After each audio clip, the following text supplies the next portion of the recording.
to move the cooked food off the grill, or when raw meat and raw vegetables are cut on the same cutting board. Raw foods and cooked foods must always be kept separate.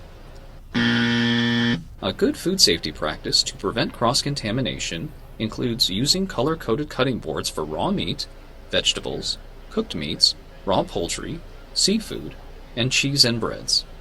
This helps to prevent cross-contamination, as well as segregating utensils for each product, such as tongs and spatulas, used for cooked products only.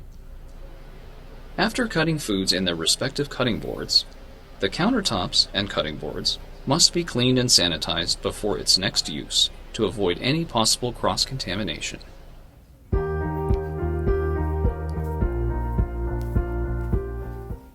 There are a few different types of food hazards that you'll need to watch out for because they can all be dangerous to your customers. Food hazards can be biological, physical, and chemical, such as cleaning products. Biological hazards are germs, such as bacteria and viruses, that are on food that can make people sick.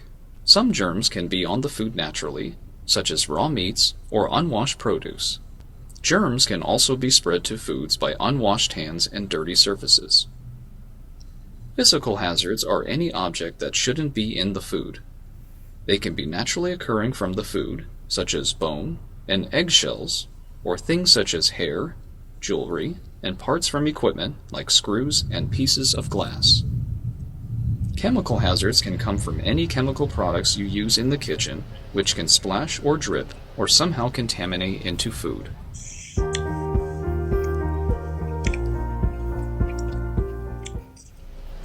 Cleaning and sanitizing your dirty dishes and utensils is a very important food safety process.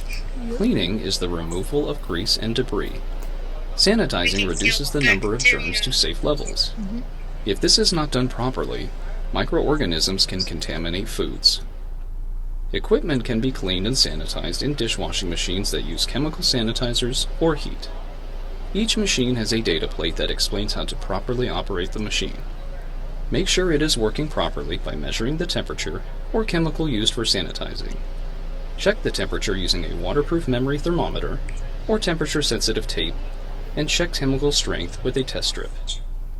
If manually washing dishes, a 3-compartment sink is necessary. Start by pre-washing or scraping dirty equipment.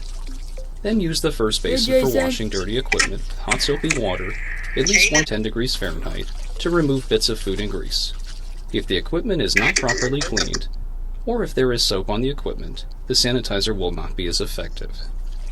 The second basin is for rinsing to remove all traces of detergent and food particles. The third basin is used to sanitize the items. If using Quat, you will need to check the instructions on the sanitizer bottle. For chlorine, use 50 to 100 parts per million for 30 seconds. Fill the basin with water and sanitizer to the specified temperature and concentration, and check it with a test strip. Be sure to soak equipment for the required contact time. Lastly, place the sanitized equipment on the clean drain board to air dry. Never rinse after sanitizing or dry with a towel. This can contaminate the items you just washed.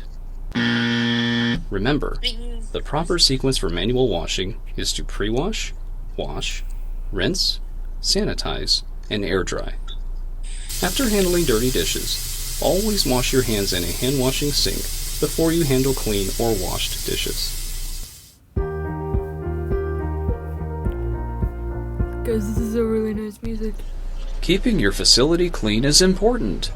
When cleaning and sanitizing food contact surfaces that cannot fit in the 3-compartment sink, such as tables and large equipment, still follow a wash, rinse, and sanitize procedure.